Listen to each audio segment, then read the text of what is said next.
Se fosse para você definir criança com uma única palavra, qual palavra você usaria? Eu certamente usaria a palavra movimento.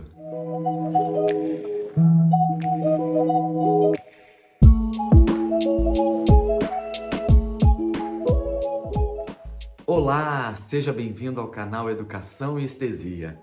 Você que ainda não é inscrito no nosso canal, se inscreva. Fique com a gente, acompanhe nossos materiais, nossos vídeos, dê o seu like, coloque a sua sugestão para que a gente possa cada vez mais abordar temas e conteúdos relevantes e importantes para a educação. O movimento, ele é parte integrante na construção da autonomia e da identidade da criança. Com o movimento, com os estímulos feitos por meio do movimento, essas habilidades motoras vão sendo construídas, vão sendo desenvolvidas na criança. O movimento, ele é utilizado pela criança como linguagem, tanto para conviver com o meio físico, como para se comunicar com as outras pessoas. Vou dar um exemplo para vocês. A criança, quando você pergunta para ela quem é a criança, ela vai sempre falar das coisas que ela sabe e que ela consegue fazer. Ah, eu consigo pular amarelinha, eu consigo jogar bola, eu consigo subir na árvore, eu consigo pular corda.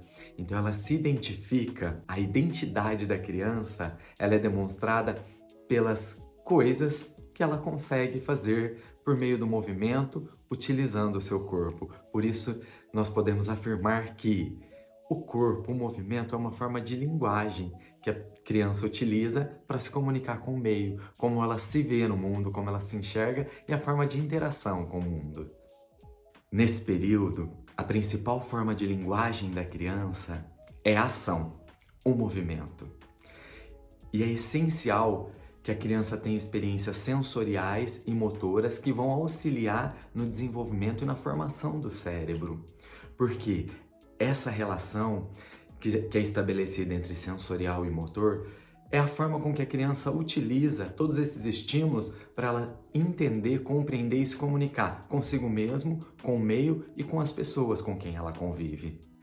O desenvolvimento motor, ele acontece basicamente por dois processos, da diversidade e da complexidade. Quando nós pensamos em diversidade, nós precisamos pensar que a criança ela precisa de maior diversidade de estímulos, de atividade, de experiências corporais possível para que essas habilidades motoras, para que esse comportamento motor possa ir consolidando de forma efetiva. E nessa mesma vertente nós temos a complexidade, que seria a criança, a partir do momento que ela consegue superar aquele desafio, que ela se encontra hábil, habilidosa naquela perspectiva, naquela proposta, é preciso que nós possamos aumentar os estímulos, a complexidade, o nível de dificuldade mesmo, para que uma nova experiência, para que um novo desafio seja superado. E isso diretamente vai criando novas conexões neurais, aumentando aí, essa plasticidade cerebral e esse comportamento motor que é essencial nessa faixa etária, nessa primeira infância, ele vai se consolidando. Muitos de nós temos dificuldades em entender por que a criança não consegue ficar parada, quieta, por muito tempo. Nossa, mas essa criança não consegue parar, não consegue ficar quieta. O que acontece? Na verdade, é uma explicação muito simples. A criança é corpo e é movimento. A forma de se expressar, de comunicar, de estar no mundo, a sua presença no mundo é pelo corpo, é pelo movimento. Essa identidade da criança, essa autonomia, ela se dá por meio das ações corporais, das atividades corporais. Então, por isso, essa representação da criança no mundo acontece pelo movimento, pela expressão. Por isso é tão importante que a criança não fique parada, quieta, que ela se movimente, que ela brinque, que ela interaja.